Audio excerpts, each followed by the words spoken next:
Honorable guests, distinguished speakers, ladies and gentlemen, now we are going to enter the plenary session of VSAID Conference 2023. In this session, we will have our esteemed keynote speakers, Prof. Ernan Rustiadi and Prof. A.G. Nawata. Their expertise and insights in the field of agriculture and environmental science have made a significant impact, and we believe that their participation will greatly enrich our event. In this session, will be led over by a moderator. So for our first keynote speaker, Professor Enon Rustiadi, we are honored to have Professor Anuraga Jayanegara serving as our moderator. I would like to provide a concise introduction to our moderator. Professor Anuraga Jayanegara is a distinguished professor in the Faculty of Animal Science at ITB University. Additionally, he holds the position of the head of the Scientific Committee for the VSAID 2023 conference. His research expertise encompasses animal nutrition, ruminant nutrition, poultry nutrition, Islamic education, and Islamic studies. So, without any further ado, Professor Anuraga, I now respectfully hand over to you as the moderator for the session.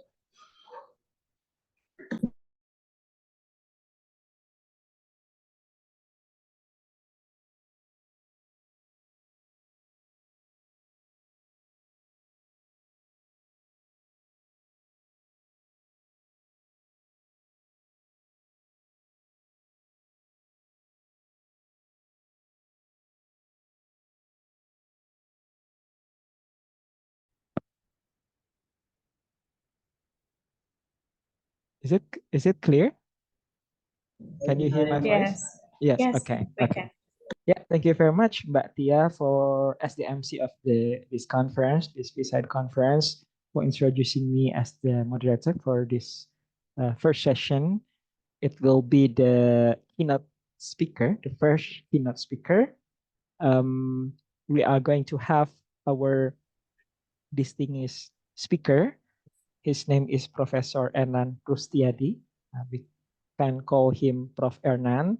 He is the Vice Rector for Research, Innovation, and Community Development of ITB University. And I think I'm going to read shortly his CV. So Prof. Ernan has graduated from Kyoto University for both his master and PhD degrees in Japan, and his research expertise is on regional, not religional, regional planning and environmental science and technology. He's going to deliver a speech approximately for 30 minutes. Prof. Ernan, are you ready to join with us, Prof. Ernan? Yes, I am ready. Okay. Yeah, thank you very much, Prof. Ernan, for your coming to our conference. Please, the floor is yours, Prof. Ernan, to deliver the speech for all of us. Thank you very much. Yeah. Thank you, Professor Anuraga, the moderator for this session. My staff will assist me to deliver the PowerPoint. Please give her the access to present the PowerPoint.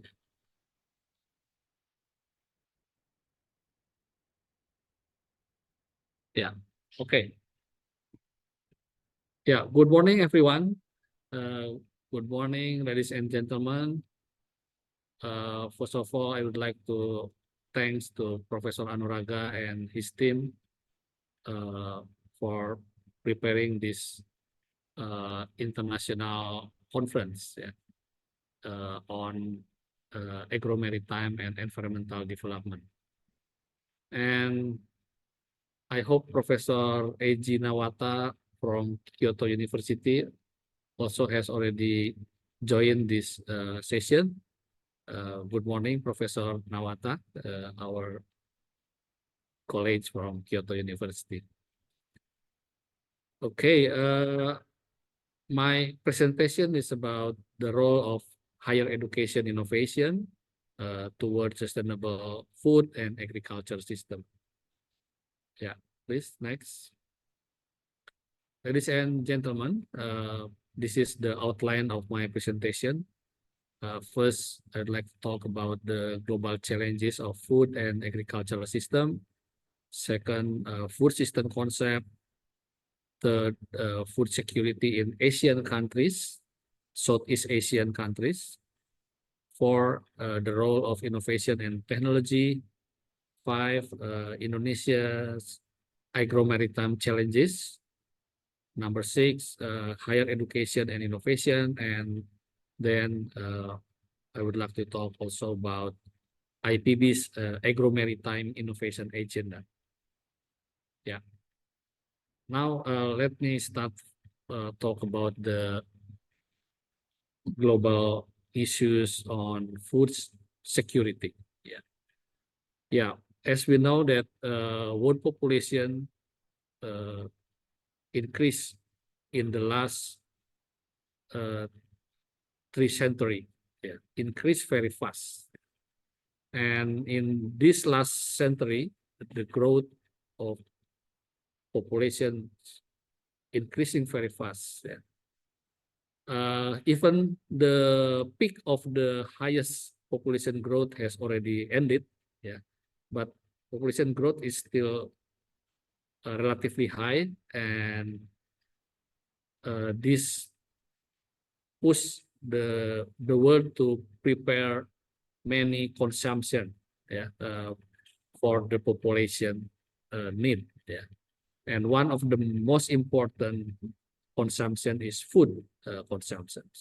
So until now, food insecurity is still one of the biggest issue in the world. Yeah, and many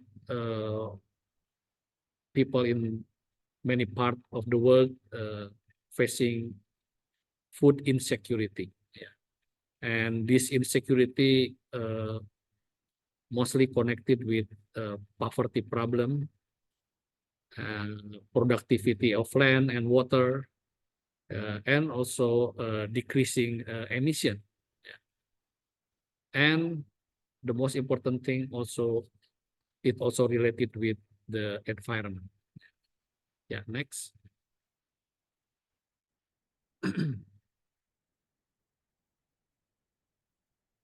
Yeah. Prevalence of undernourishment in the world tend to increase, yeah, in last 2 years. Yeah, according to FAO, the food insecurity experience scale. Yeah, FAO claimed that almost 30% of global population were moderately or severely food insecure, and more than 11% or almost 1 billion people facing severe food insecurity. So according to FAO, FAO forecasts that in 2030, about more than 600 million or about 8% of global population will face hunger. So it means that no improvement from 2015. Yeah, next.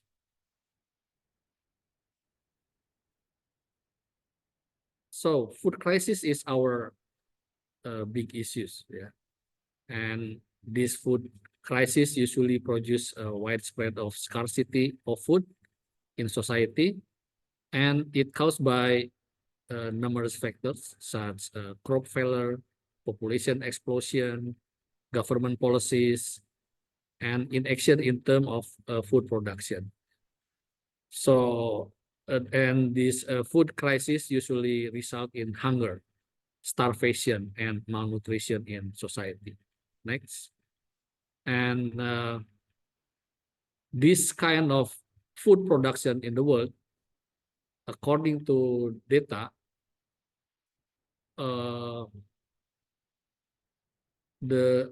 it involved the role of smallholder farming system. Yeah, and the smallholder farming system produce about 1/3 of the world food. Yeah, world food, and most of the world farm in developing countries are dominated by smallholder farming system, and most of these smallholder farming system in developing countries are also facing problem on poverty. Yeah, so there are linkage between productivity, smallholder farming, low income, poverty, and low productivity. Yeah. Next. So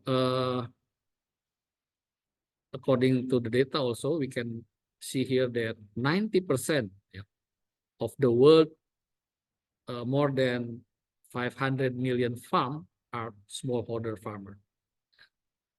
And this kind of smallholder farming characterized by low productivity and low access to modern technology. Yeah, next. Next, yeah. So there is an urgent challenge for us, yeah, to increase productivity, to increase investment in infrastructure, and give access to advanced and new technology to lifting the smallholder out of poverty and increase their competitiveness and their income. And these are mostly located in developing countries. Next. Now I would like to talk about food system, because when we talk about food is a system, because food is connecting many elements, yeah. Connecting consumption, production, logistic, and many things, yeah. So we cannot separate each other when we want to talk about food. Yeah. Next. And this food system consists of production subsystem, processing subsystem, distribution subsystem, and also consumption subsystem. Next.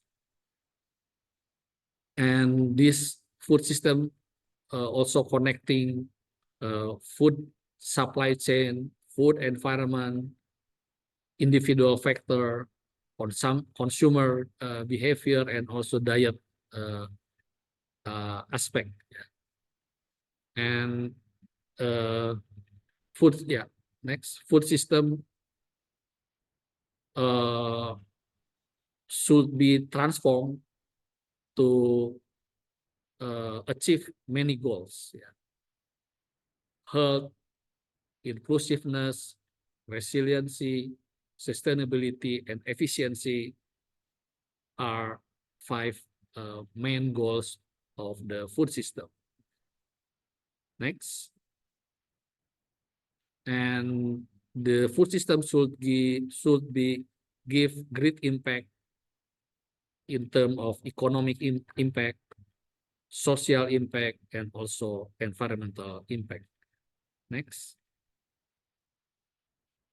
And unfortunately, this food system, according to data, also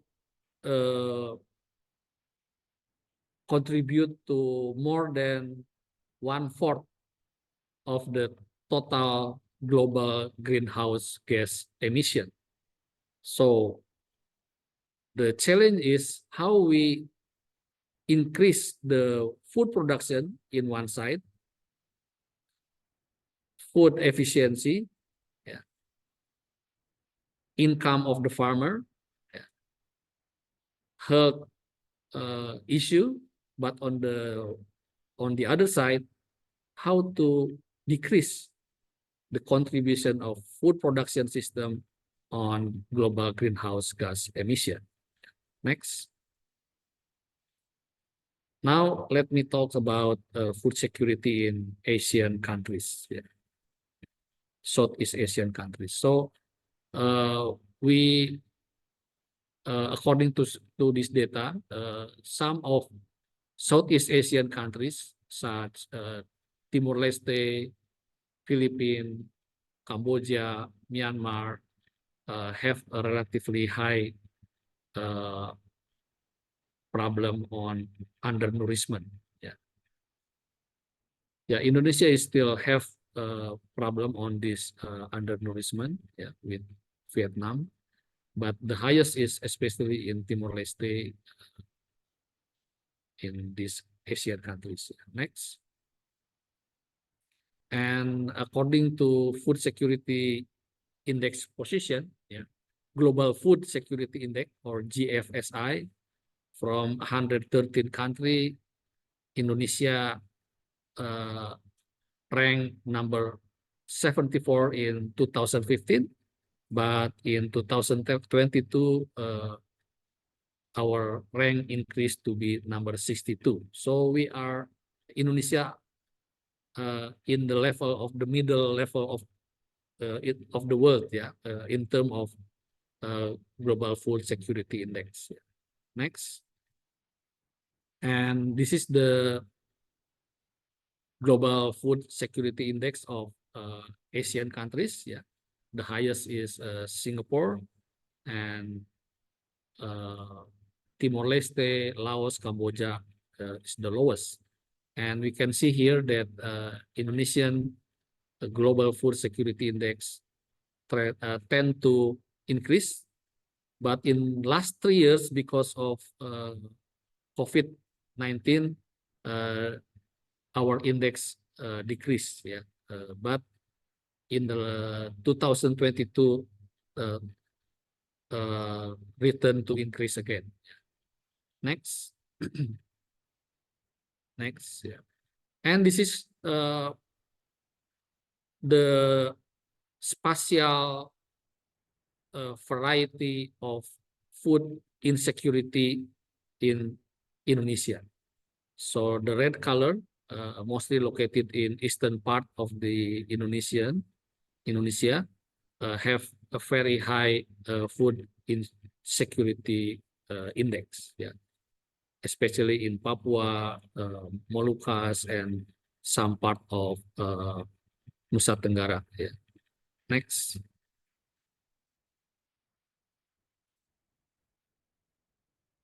And according to our food law, our food law enacted in 2012, we can see here that Indonesian agricultural policy has declared that we have to establish the food self-resilience and food sovereignty. So it means that the country should fulfill the resiliency in terms of food. So next. So now I would like a little bit talk about the role of innovation and technology. Later we can continue how it connecting with the agro-maritime issues. So one of the Nobel laureate winner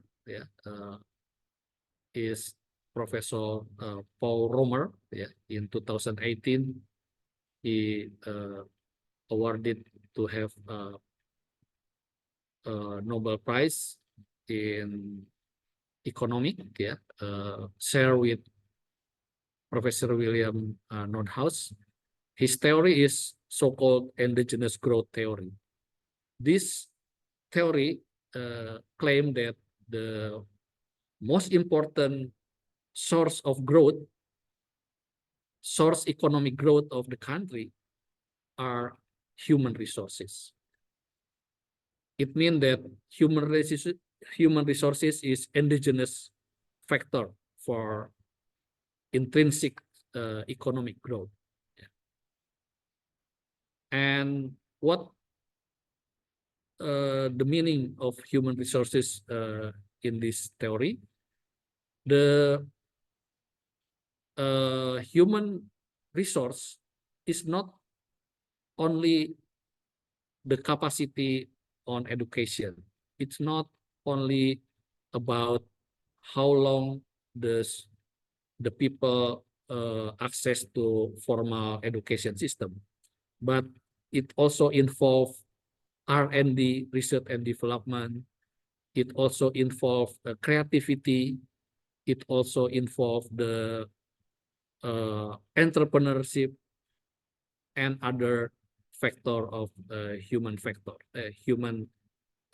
capital factors. Next. So from this theory, we can learn that the engine of growth came from research and innovation, from entrepreneurship and the creativity and so on. Yeah. Next. Yeah. So let's check the data from Global Innovation Index 2023. Yeah, next. From this report about Global Innovation Index in the world, we can see here that Southeast Asia and East Asia and Oceania continues to narrow the gap with Europe. So it means that this area, Southeast Asia, East Asia, and Oceania, tend to catch up the innovation level approaching the Western country. Yeah. Next. And in this area, Singapore, Korea, China, and Japan rank the highest position of innovation index. And Indonesia joined middle income economic group and have in the rank of 65 in the world. Yeah. And this achievement is the fastest climb ranking over the last decade. Yeah. So according to the report, the increase of Indonesian rank in innovation index in the last decade is considered as one of the highest in the world. Next. And when we learn that every country has their own strength on innovation. For example, China has the strength on labor productivity growth, Japan on production and export complexity, South Korea on patent, Australia on school life expectancy, Hong Kong on global brand value, Singapore on venture capital received. Yeah. Next. And Indonesia have some strength, yeah, and also some weaknesses, yeah, in terms of innovation. Our strength is, we can see in the left side, university industry R&D collaboration, number 5 in the world for the score, state of cluster development, entrepreneurship, policy and culture, domestic market scale, finance for startup and scale up. And the weakness, yeah, is the cost of redundancy dismissal, scientific and technical articles. So this is one of the weakness, yeah, of the Indonesian innovation ecosystem. And also environmental performance, joint venture, strategic alliance deals, and also tertiary inbound mobility. Yeah. Next. So we can see here that from 2021, yeah, Indonesia GII Global Innovation Index increased very fast. Yeah, it considered as one of the fastest increase on GII index in the last 2 years, last 3 years. Yeah, next. And according to the data, Indonesian performance on innovation is relatively high compared to the performance of their level, their economic level. Yeah. Next. And let's talk about Indonesian agro-maritime challenges. Indonesia is one of the country located in so-called monsoon Asia. Monsoon Asia is a region in Asia with relatively high level of precipitation. So this is area with wet climate, and this is the location where almost 10% of land area of the world, but this area occupied by more than 50% of the population in the world. So we can see that this area actually the most productive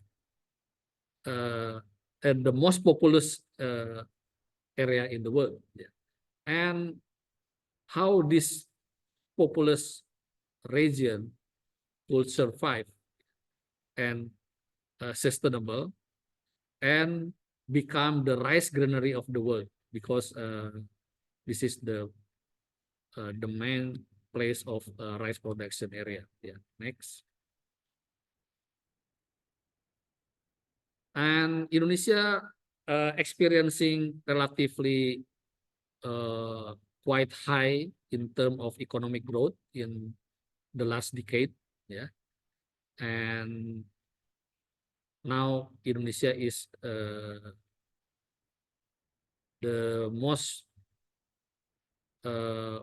fourth highest most populous countries in the world. Yeah, in terms of population. And according to economic condition, now Indonesia is the number 15 in terms of economic strength in the world, and in 2050 it considered to be number 4 economic greatest production in the world. Yeah. Next.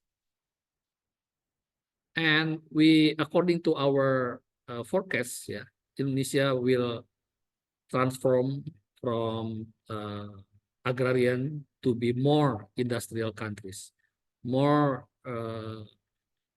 based on services sector. So the trend of the percentage of the number of farmer, the trend of the decreasing of contribution of agriculture sector still going on. And in the future, we expect that the percentage of industrial sector to become higher, and also the contribution of services sector, including agro services sector, including agro-industrial sector. Yeah. Next.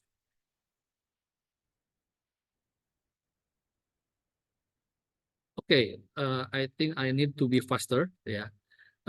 Indonesia is strong in terms of natural resources. Yeah, the biggest oil palm production, one of the biggest producer of rubber, cacao, coffee, lead, rice, nickel, coal, copper, and so on. Yeah, so it means that Indonesia is rich in terms of natural resources, but Indonesia need to transform their economic from nature-based resource economy to more innovation-based and industrial-based economic in the future. Yeah, next. So there is a need to transform Indonesia from resource-driven economy to innovation-driven economy. Next. So Indonesia has achieved many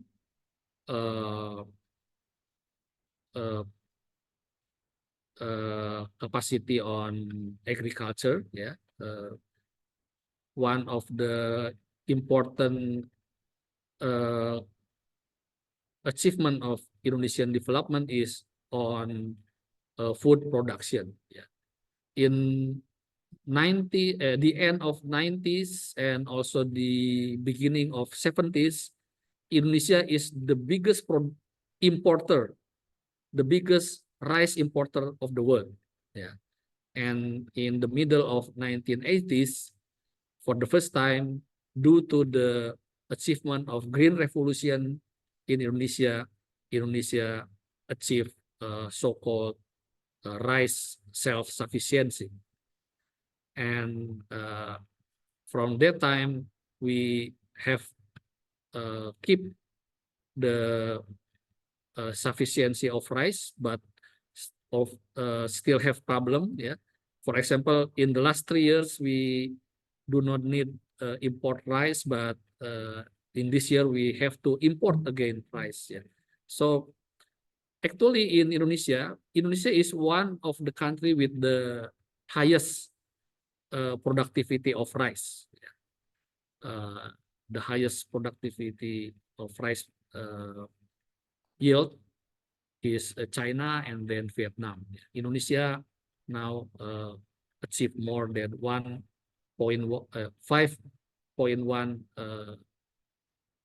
ton paddy field per hectare. Yeah, it's relatively high. Yeah, but next, but Indonesia is one of the lowest country in terms of land area per capita, land area for food production per capita in the world. So we are a big country. We have many islands. We have quite huge land, but our crop production area is relatively low compared to the number of population. That's the big problem. So we have many land for agriculture, but the land dominated by not for food production, but for example, oil palm plantation and so on. Next. So according to the balance of food crop production, we need to import many food from many countries. Yeah. Next. One of the biggest import for Indonesia is wheat. Yeah. Sorry, it's still in bahasa. Yeah. So now we almost import 14 million ton wheat per year. Yeah. And it trend to increase again in every year. Yeah. Next. Yeah. Yeah. Next, I think we need to faster. Yeah. So we have to increase our capacity on food production, not only to increase the productivity, but also to diversify the food production system in the country. Actually, Indonesia have a variety of local food, but the productivity is relatively low. Next. Yeah. And actually, Indonesia have many local food. Yeah. But most of the local food production is considered have a very low productivity. Yeah. Next. Yeah, this is a variety of local food. Yeah. Next. Okay, now I would like to talk about how the higher education could contribute on innovation. Yeah, let me faster. Yeah, next. Yeah, the problem in higher education now is the so-called the valley of debt. Yeah, that many research result not connected with industry. Yeah, so there is a valley, the gap between academic research and industrial application. Yeah, next. Yeah, so it means that we have to change the innovation to be more downstream to the industry, and one of the important thing also to increase the entrepreneurship. Yeah, next. Yeah, so according to many research, yeah, the role of education for economic growth is becoming very important in the future of the world. Yeah. Now, the competition of the economic in the world is knowledge-based economy, and the higher education have a very important role on this kind of knowledge-based economy. Yeah, next.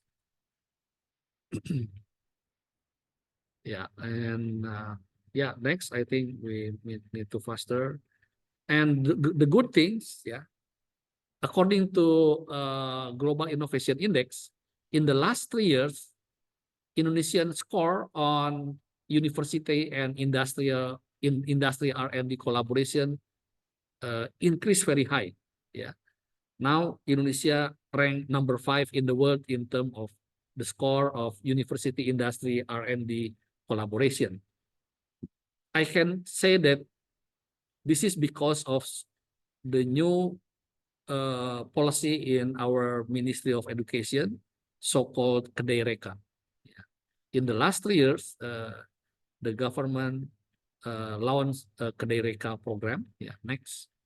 This Kedai Reka program, yeah, next, yeah, is a kind of ecosystem that connecting industry and university through the government incentive. Yeah. Next.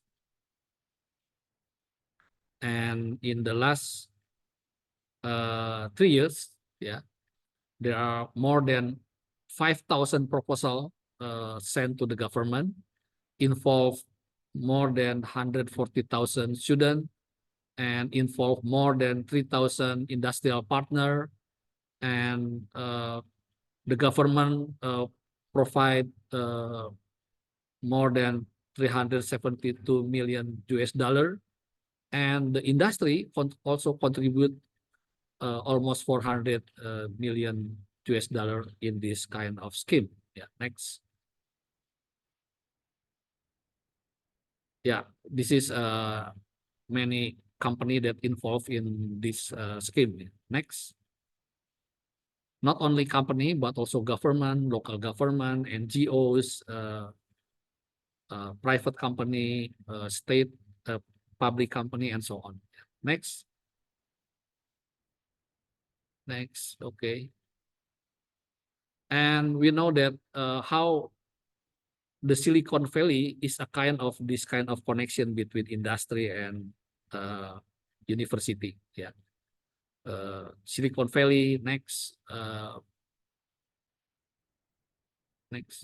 Boston startup ecosystem. Next, and also Shenzhen in China. Next, and we consider that also in Indonesia, some metropolitan where some biggest university located will be a kind of innovation valley, potential innovation valley in the future. Yeah, yeah. Next. Okay, the last I just share a glance very fast. Yeah, how IPB have so-called IPB Agro Maritime 4.0 concept. Yeah, next. Yeah, IPB University. Yeah, next. Yeah, according to the government, IPB has very strong on food-related research, yeah, innovation. next. And IPB is ranked according to KS World University Ranking. We are number 51 in the world by subject agriculture and forestry, number 8 in Asia, and number 1 in Southeast Asia. And it consistent in 2015 until now. We always in top 100 world ranking for agriculture and forestry. Yeah, next. Yeah, okay, next. And we have roadmap agro-maritime research. Yeah, next. And we have a kind of IPB agro-maritime research roadmap. Yeah, next. And next, according to our research data, that almost 70% of the research in IPB related with agro-maritime research topics. Next. Yeah, our research business connecting about 1,500 lecturers in university, and we have more than 3,000 research projects and publish many international journals, produce patent books, and also community services. Yeah, next. Yeah, and we have international collaboration with many countries in the world, and the collaboration MOU increase every year. Yeah, very fast. Yeah, next. And we have many international research collaboration need. Yeah, next, I think. And we can see here that we have more than 50 international consortium. Yeah. Next. Yeah, and our vision is techno-socio-entrepreneurial university, connecting technopreneurial university concept with socio-entrepreneurial university concept. Next. And we have Science Technopark, yeah, like this. Yeah, next. And we have many innovation, and we awarded by the government for this achievement as the best university for community services. Yeah, since 2018, 19, and this year also. This is a sample of what we have been done by developing agribusiness and technology park, connecting farmer in surrounding of our campus with the commercial market. Yeah, by in IPB innovation and logistic concept. Yeah, next. Yeah, this is a example of so-called agro-maritime 4.0, like rice field 4.0 innovation. Next, oil palm 4.0. Next, smart fishery and coastal management research, crab apartment 4.0. Next, and IPB has engaged in more than 4,500 villages in the country, or more than 6% of the total village in the country. So I think that's all about how IPB involved in this so-called innovation-based agro-maritime research and innovation. Thank you. Okay, thank you very much, Prof. Ernan, for your very nice presentation. So, Prof. Ernan explained to us systematically on global challenge on food security, and then how the food system works, and then food security in ASEAN, in our region, the role of innovation and technology, and then the challenges faced by Indonesia on agro-maritime sector, and then the higher education and the innovation. And then the last one is the contribution of IPB to the agro-maritime sector, as well as the concept of agro-maritime 4.0, including the innovation system in IPB University. So I think I personally really, as a moderator here, is really enjoying the presentation of Prof. Hernan, and I think all the participants also like that. Um, Now we have 13 minutes for the Q&A session. I would like to invite the participants to ask to Prof. Hernan. You can, of course, choose whether you want to type your question in the chat box or directly by voice. Just raise your hand and then we can notice who will ask to Prof. Hernan. Please, if there are any question from the participants, very welcome to all of you.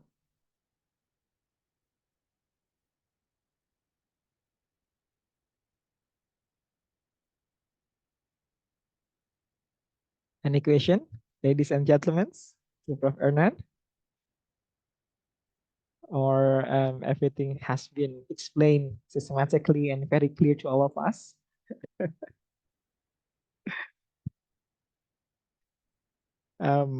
So maybe as an initial question, Prof. Hernan, I think one of the thing that you mentioned is, is there any Q&A?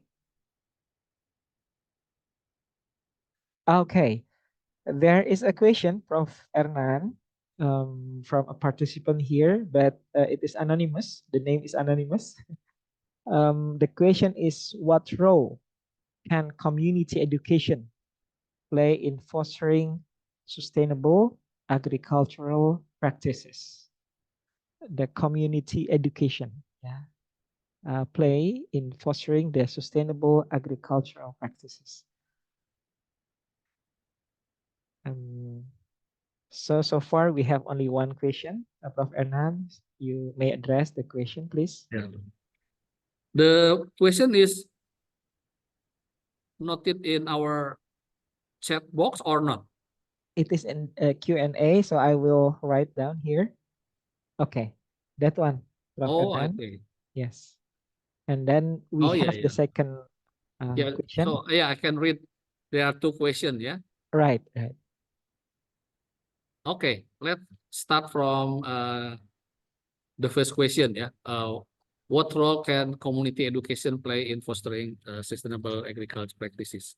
So, I think I can say that the success of Indonesian Green Revolution started in mid 60s, yeah, until 80s. It because of community education. Yeah, it started by idea from IPB University to deliver their faculty members and also students to rural areas. The student and the faculty members brought green revolution innovation. Yeah, we introducing new high varieties, high productive varieties, introducing fertilizer, introducing plant protection and so on. Yeah, and even introduce also how to manage the organization of the farmer. Yeah. So it means that community education is the frontier of the achievement of our green revolution. Yeah, but unfortunately, in after the end of Suharto era, we Indonesian enter so-called decentralization policy, and the burden for the community education services transfer from the government to the local government, and most of the local government are not have strong capacity on providing community education services anymore. Yeah. So now I think one of the biggest challenge in the country is connecting technology, connecting innovation that resulted in universities, in scientific institution to the farmer, to the community. Now there's no so many community education system that hold by the government anymore. But the good thing now, the improvement of ICT, information and communication technology, can help the communication between farmer with the government, with the scientists, and the source of technology. So now there are many type of community education using high technology, high information and communication technology, using gadget, yeah, using internet. Yeah, because now we can say that especially young farmer relatively have a good access on gadget, better access to information communication.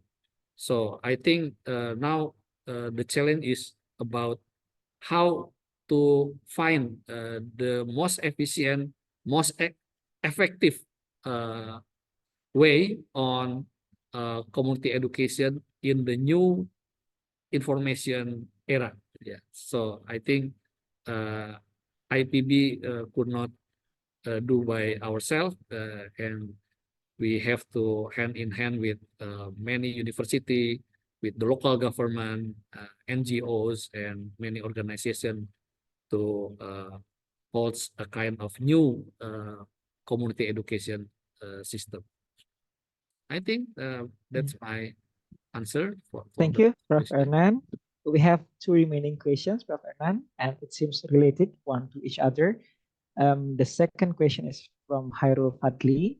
Is there any nutrition intervention from IPB, the program of nutrition intervention? Yeah, and then the third question is from Gusti Kultom.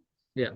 We have, of course, different sources of carbohydrate foods. Yeah, but we most of us eat rice every day, and we consider only have eaten if we eat only rice. Yeah, this Yeah. is one of the, and it is not easy to change our consumption behavior. And the question is, what should we do as an education institution, and as well as the government, to change this behavior and to promote the local food consumption? These two questions, Prof. Ernan. Thank you. Okay. Yeah, very interesting question. Yeah. First, regarding the nutrition intervention, yeah, program to combat malnutrition, especially stunting. Yeah. Yeah, we know that stunting is one of the biggest issues in Indonesian development. Yeah. Indonesia has achieved their development in terms of income level. Yeah. But during this trend of income increase, yeah, we still have many problems with malnutrition, yeah, and including stunting. And I think IPB University is one of the institution that contribute a lot on this kind of problem. Yeah, I can say that here that, for example, one of our research and innovation from Department of food technology, provide many kind of new healthy food, like we call it, for example, beras analog rice. This is new rice, but not from paddy, but this kind of rice could be produced from many type of carbohydrate sources. Could be from corn, could be from cassava, sweet potatoes, and even from sago. And the idea is when we introduce new rice, because Indonesian people like eat rice so much, we have a high level of rice consumption relatively in the world, and almost Indonesian people need to eat rice 3 times a day, and Indonesian people say that we have no meal without rice. So tidak makan kalau tidak makan beras. So that's why the innovation is introduce rice, but not from paddy. Rice could be produced from many type of carbohydrate sources, and on the same time, the innovator also enrich this analog rice with many kind of micronutrients, essential micronutrient and so on. So this is a kind of technological breakthrough, But the other thing also, one of the important thing of our innovation is in terms of institutional innovation or social innovation. For example, yesterday, sorry, 2 days ago, IPB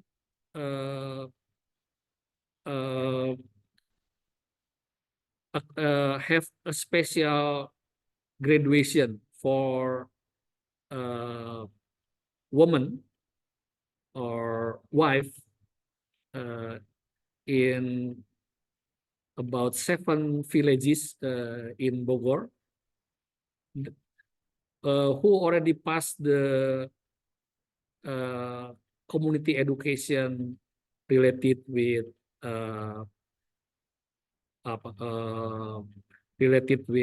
this malnutrition program. So we have a kind of community school, so-called Sekolah Keluarga Berkualitas, quality family school.